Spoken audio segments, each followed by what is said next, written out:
In the burning silence of a late desert afternoon, where the sun stretched shadows across the dusty ground and the wind carried the distant echoes of forgotten stories, an Apache hunter named Koda was making his quiet journey back toward his village.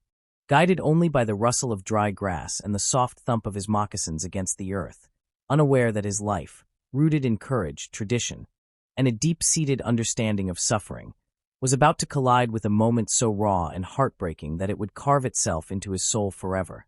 For as he crossed a narrow ravine, he noticed movement, small, frantic, panicked, coming from behind a cluster of thorn bushes, the kind that rattlesnakes loved but people avoided, and his instincts, honed by years of reading the land, told him this was not an animal, but a human trembling between despair and madness. Stepping closer, he saw a woman, a young woman, no more than 20, on her knees, her hair tangled with dust, her dress torn, her arms trembling as she dug into the earth with a desperation that made Koda freeze in place because she wasn't digging a grave.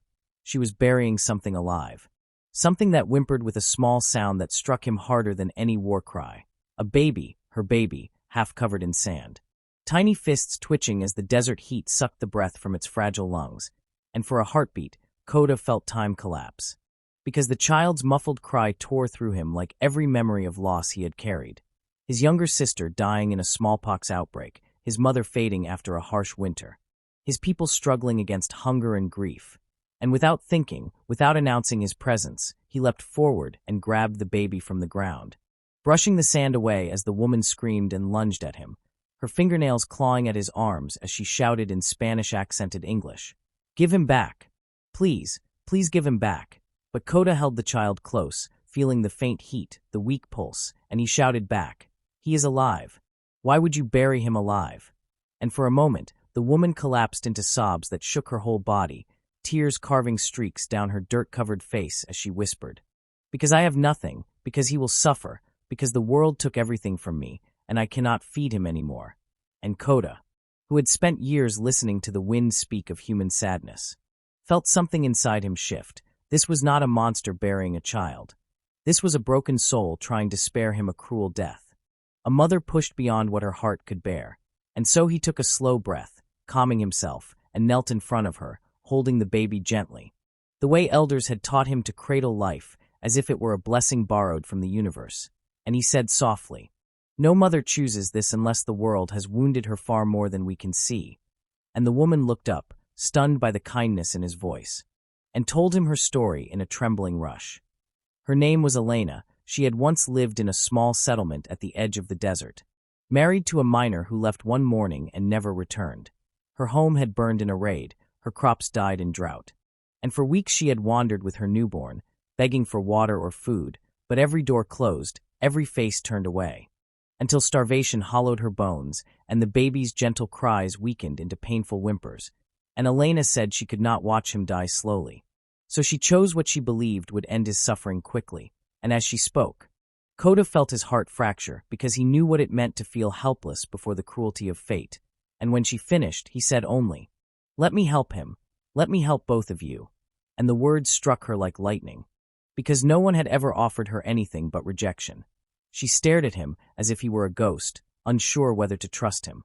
But the baby stirred weakly in his arms, his tiny fingers curling around Koda's thumb, and that single touch sealed Koda's resolve, igniting a fire of purpose in him that overcame every boundary, every fear, every unknown. And so he lifted the child gently and said, "He will live. I swear it." And without waiting for permission, he turned toward the direction of his tribe's camp and began walking, hearing Elena behind him collapse into sobs again, this time not from pain, but from the terrifying possibility of hope. After a moment, she staggered up and followed, whispering, Why are you helping me?" And Koda, who had learned from his elders that compassion is the legacy of warriors far more than battle scars, replied, "Because the earth does not abandon its children, and neither should we." And the walk back was long, the heat punishing, the baby slipping in and out of consciousness.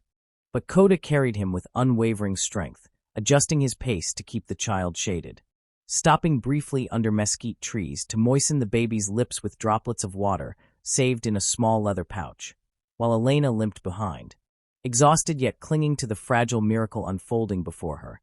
And when they finally reached the Apache village, the people emerged cautiously, Recognizing their hunter's solemn expression and the woman's trembling form, Koda's grandmother, an elderly healer respected for her wisdom, approached slowly and gasped softly when she saw the infant's state, immediately taking him into her arms and barking orders to gather herbs, warm water, and goat's milk. While Koda explained what he had witnessed, and instead of judgment, the tribe responded with quiet understanding, for they too knew suffering. They too had buried loved ones under cruel skies, and they surrounded Elena with gentle acceptance, offering food, water, and a place to rest, though she looked overwhelmed, unable to believe such kindness existed after the brutal months she had endured. That night, as the healer worked tirelessly to revive the child, Koda sat outside her hut with Elena beside him, both watching the stars emerge like scattered embers across the deep blue sky, and Elena whispered, "Why did you not hate me for what I did?" And Koda replied softly, "Because you did not try to kill him, you tried to save him from pain. But there is another way. Life always offers another path if someone shows it." And her tears flowed again, but this time they were cleansing, releasing the guilt that had crushed her spirit.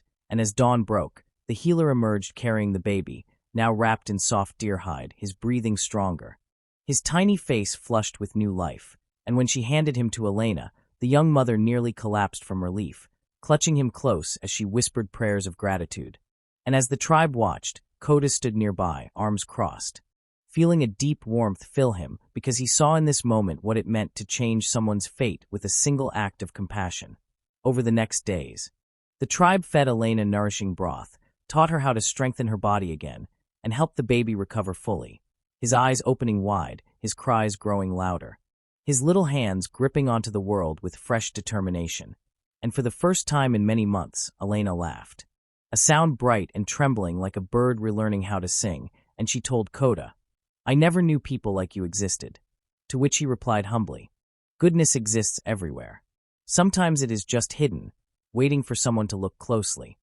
And she began helping the villagers with simple tasks, slowly regaining her strength and dignity, feeling for the first time since tragedy struck that she belonged somewhere. Weeks passed, and the baby, whom she named Matteo, became beloved by the entire community, though everyone whispered that if not for Koda's courage, intuition, and refusal to walk away, the child would have been lost forever. One crisp morning, as the sun rose with a gentle golden glow, Elena approached Koda while he was sharpening arrows near the riverbank. Her eyes steady, her voice clear, and she said something that surprised him. "You saved me more than you saved him." And when he frowned, she explained, "I thought the world had turned cold, that kindness was a myth, that people like you lived only in stories. But you showed me that compassion still breathes, even in places where hope has died." And Koda looked at her with a gentle expression and replied, "Saving a life is not about strength. It is about seeing the pain others carry and choosing not to add to it." And Elena felt her heart swell with a gratitude, too large for words. But she said softly, "I will never forget what you did."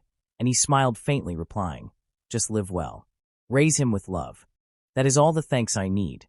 And over time, Elena built a new life within the Apache community, learning their ways, sharing her own, and Matteo grew strong, playful, beloved by all, often following Koda like a shadow, drawn to the man who had given him a second chance at life. Years later, when Matteo was old enough to understand the world, Elena finally told him the truth. Not the darkness of that terrible moment, but the miracle that followed. The stranger who became their savior, the warrior whose compassion changed everything. And Matteo, with tears in his eyes, ran to Koda and hugged him tightly, whispering, "Thank you for saving my mama and me." And Koda, who had always believed the greatest victories were not won in battle, but in the quiet choices that shaped lives, held the boy close and whispered, "The world is harsh, little one, so you must be its kindness." And from that day forward, Matteo carried those words like a compass guiding him through life, proof that compassion can echo across generations, transforming not just a single moment of despair, but the entire path of a family, a tribe, and perhaps even the world. And so, from a heartbreaking scene in the desert, a mother burying her baby alive out of hopelessness, came a cascade of kindness, courage, and rebirth that reminded everyone who heard the story that no darkness is final, no suffering is unchangeable, and no soul is ever truly alone as long as one person chooses to step forward, extend a hand, and say, "I will help you rise," for sometimes The most powerful warriors are not the ones who fight battles, but the ones who heal hearts, lift burdens, and prove through action that humanity still shines even in the harshest landscapes, leaving behind a legacy that whispers softly to all who listen. Kindness can save lives, and compassion, once given, never truly dies.